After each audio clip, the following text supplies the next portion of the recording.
Welcome to the Worthy House. I am Charles Haywood, the maximum leader of the Worthy House, and I am here to give you back your future.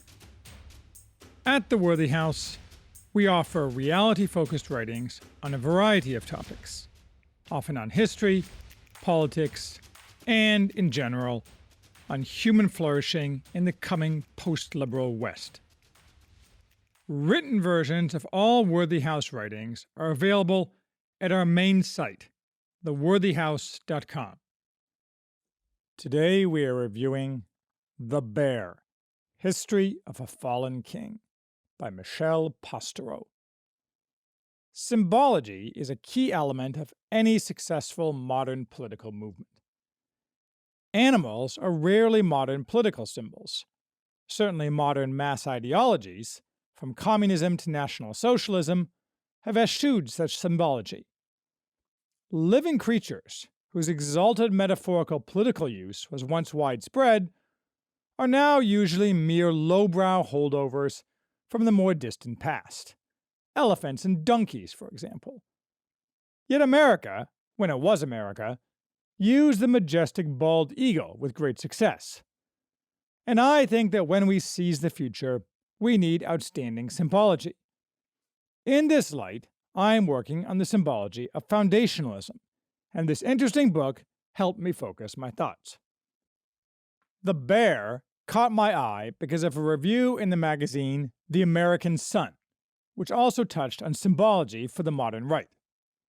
The book promised to combine history and zoology in a package that I could put to my own purposes. The author, Michel Pastoureau, is a French medievalist known for his histories of colors.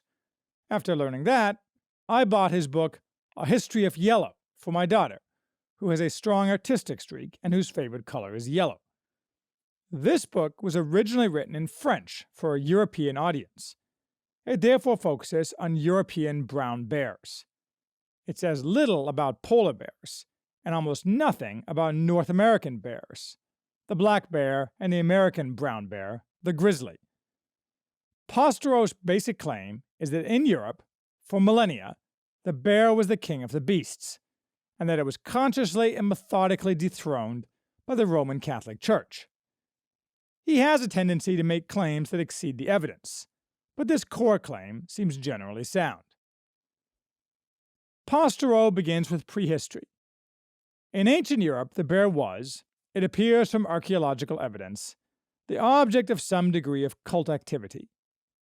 In the Paleolithic, humans interacted mostly with the now extinct cave bear, nearly twice as large as the brown bear. Such interaction was often in actual caves, occupied sometimes by man, sometimes by beast. Collections of bear bones arranged by man have been found in such caves, and bears feature in a variety of cave paintings. To what extent there were cults of the bear, such that the bear was a special animal to men, perhaps occupying some liminal space, or instead just an animal like any other, appears to be the subject of violent disputes among archaeologists. Pastoureau, perhaps unsurprisingly, takes the view that cults were widespread, noting a few specific examples, such as a Neanderthal and a brown bear buried in a common grave, although this interpretation of the gravesite is also disputed, since it may just show a bear ate a man and then died, mixing the bones. When we enter history, we see that the Greeks embedded bears into myth. The goddess Artemis had the bear as one of her emblems, and Paris, seducer of Helen and cause of the Trojan War, was raised by a she-bear. This latter introduces what Pastoureau examines from various angles as an underlying thread of bear stories in Western culture. The interaction of humans with bears, where the bear acts in a human manner, whether to raise a child or as a sexual ravisher, and often captor, of women. Around the time of Christ, however, the bear in part lost its mystery and grandeur in the classical world, due to Pliny the Elder's disparaging of it in his hugely influential Natural History as stupid and mischievous. As the classical world turned Christian, Augustine, following Pliny, also denigrated the bear, which supposedly conditioned Western Christian attitudes toward bears. But here the reader sees Pasteur's tendency to overreach from the evidence. He tells us Augustine disliked all animals, assuming with armchair psychoanalysis that this resulted from some unknown episode in his childhood or youth. He claims Augustine's supposed zoophobia was very influential on medieval theologians, without much in the way of examples. Augustine did say the bear is the devil, a phrase Pasteur uses as the epigraph for the entire book.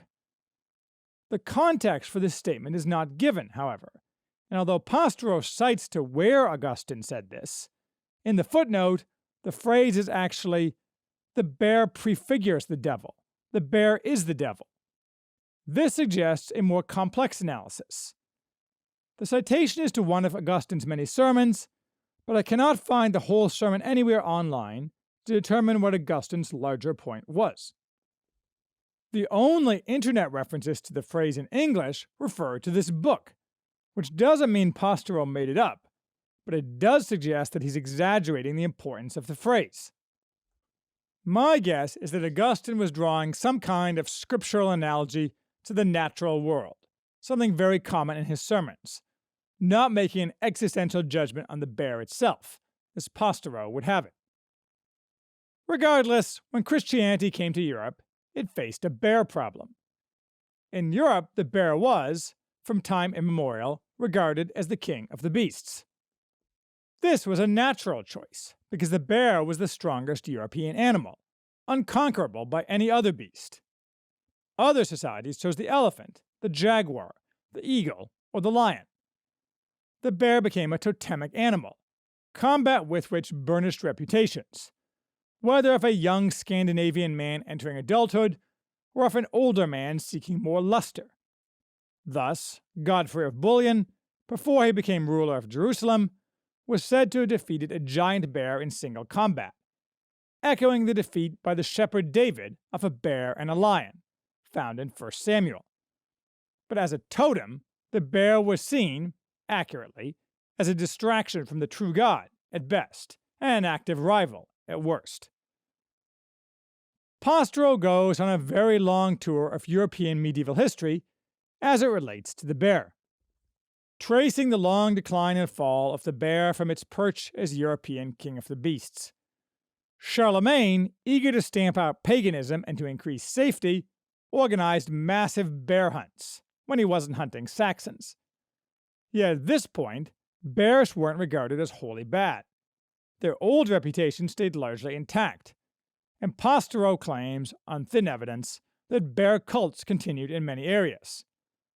The Church, in the usual way, replaced pagan holidays associated with bears with new saints' days, notably the feast of St. Martin of Tours, even if more than one saint was portrayed as having a bear companion who served and protected him. And we follow a lengthy, winding path, in which the bear was gradually degraded in favor of the lion, and ultimately became an object of scorn and fun, seen most often as trained circus or dancing bears, and ridiculed in literature, while the lion became the king of the beasts in Europe, and the stag the object of prestige hunting. The bear maintained status in a few pockets of Europe, and was a sometimes used heraldic symbol, but that was it for the bear, though it took hundreds of years. There's a lot of erudition here, but again, Pasteur seems to stretch frequently, and to make statements with more confidence than warranted. He also makes some simply false statements. He admits that the Arthurian legend says nothing about bears. It tries to turn Arthur into a bear king, based on some obscure phonetic comparisons and atmosphere. He states flatly that the name Beowulf means enemy of the bees, and implies Beowulf is the son of a bear and a woman, something not at all agreed upon by scholars.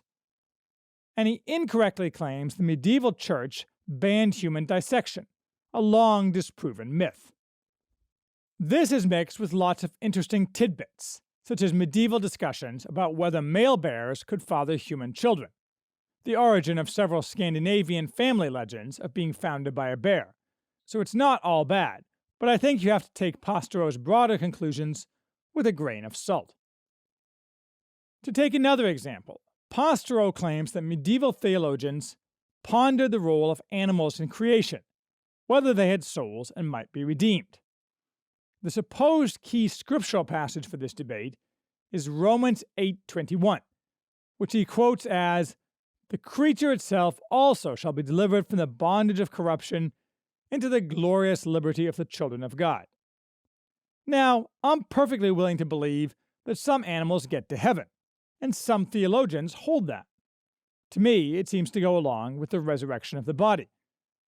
But that verse seemed odd to me, for the use to which Pasteur was putting it.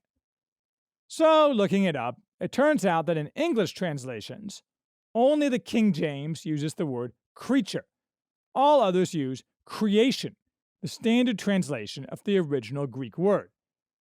It's quite obvious that the King James is using creature not in the sense of animal, but of all created things, which removes the instinctive turn of the mind to animal when the modern reader hears creature.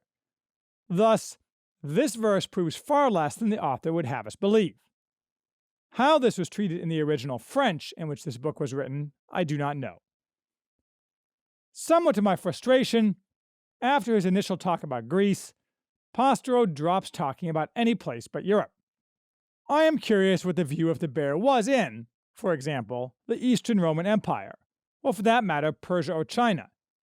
But we are not told, and maybe Pasteur just doesn't know.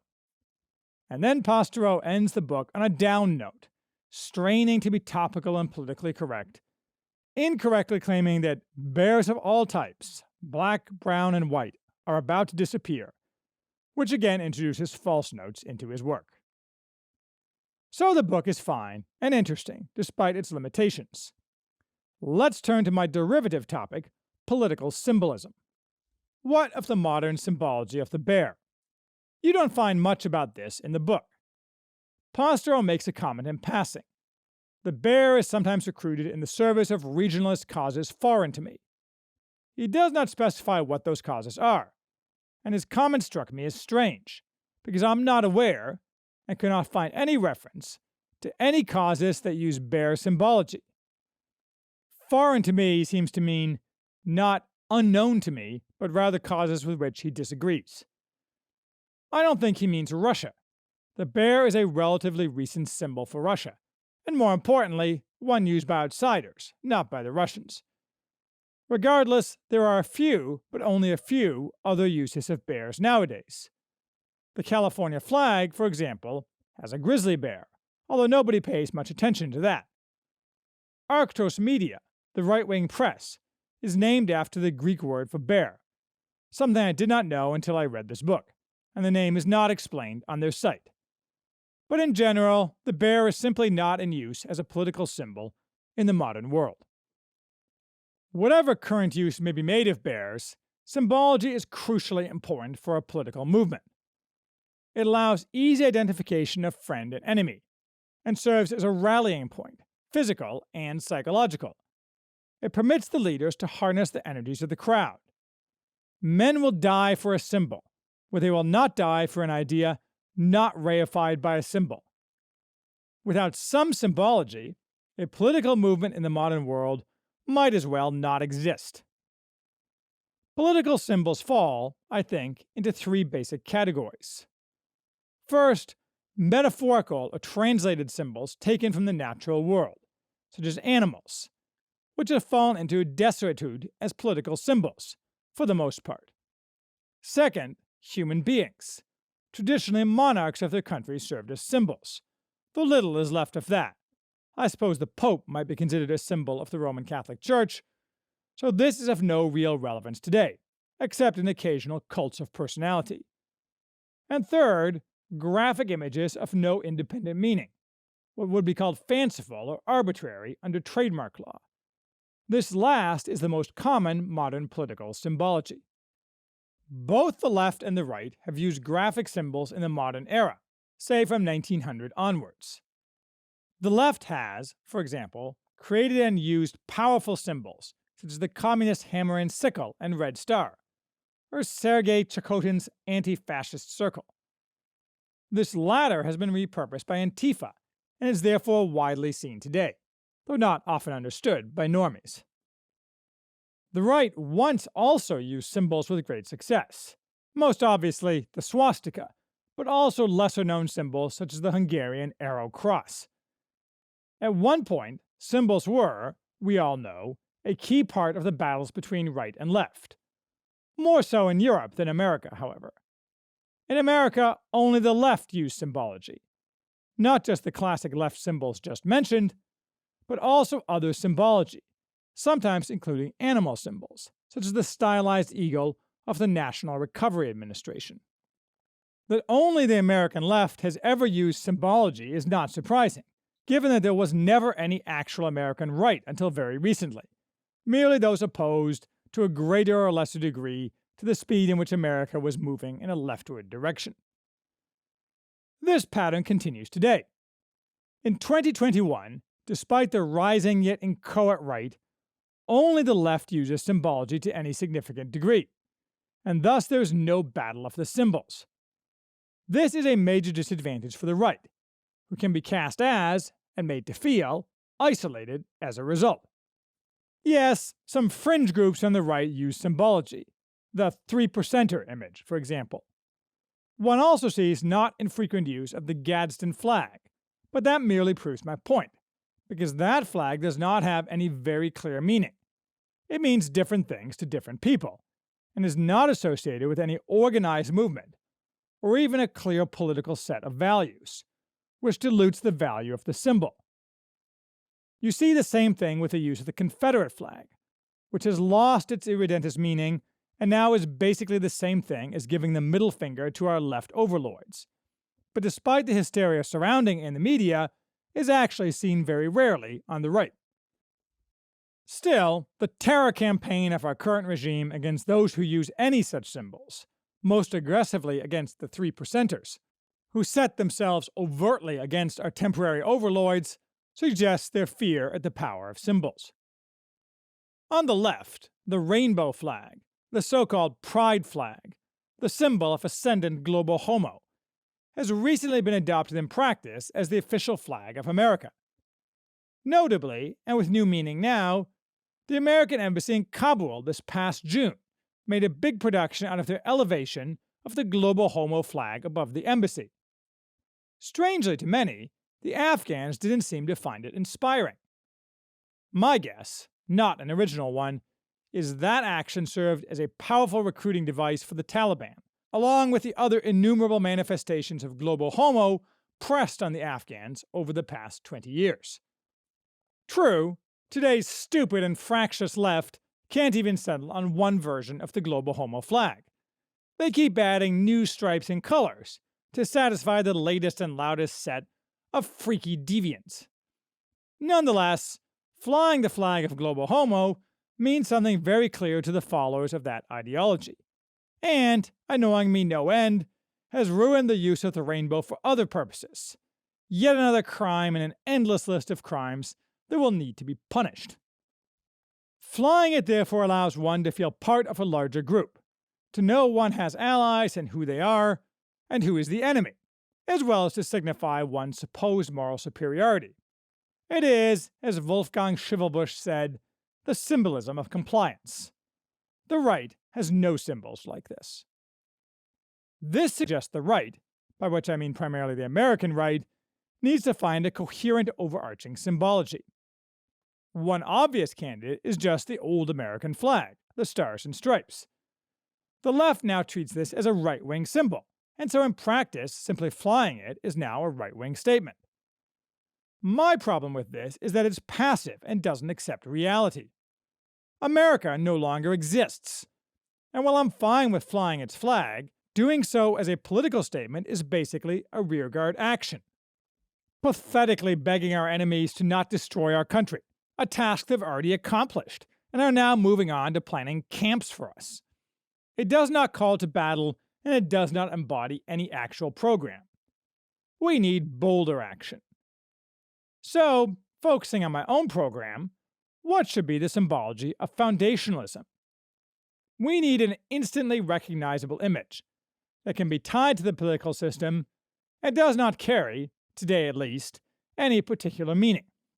I considered bears after reading this book, but I don't think that's the right choice. Pastoreau is not wrong that the bear is no longer the king of the beasts. Perhaps the grizzly bear is, in America, but he conveys brute menace to humans, not majesty, and at the same time is sometimes seen begging handouts from tourists, neither of which conveys the desired flavor. Nor do I think animals in general are the way to go. Animals are associated with heraldry, and thus the past. Foundationalism is not restoration, but a new thing, for a new time. We need an image that is a clarion call to action. The symbol must be clear and forceful, therefore memorable. The meaning attached to that identity will be filled in over time, but the identity must attract the viewer. We want someone viewing the symbol for the first time to say, "I should learn more." And we want the person who already knows the meaning to feel a swell of pride, recognition, and kinship. Somewhat similar to how those of a generally anti-government bent view the Guy Fawkes masks associated with anonymous movements, but with a more positive and less alienated tone. Ultimately, of course, the symbol of foundationalism will be a universally known emblem of power that people see and know, and some tremble, but that is a ways down the road. Our symbology cannot seem backward-looking or stuffy. Foundationalism offers a new America for a new age, informed by the wisdom of the old. The future Renaissance, not a throwback to the original one. The symbol should therefore look forward and upward. The goal of foundationalism is returning to societal success and glory, not steeping in nostalgia. Since the quest for space is a key pillar of foundationalism, the symbol should embody some element of space.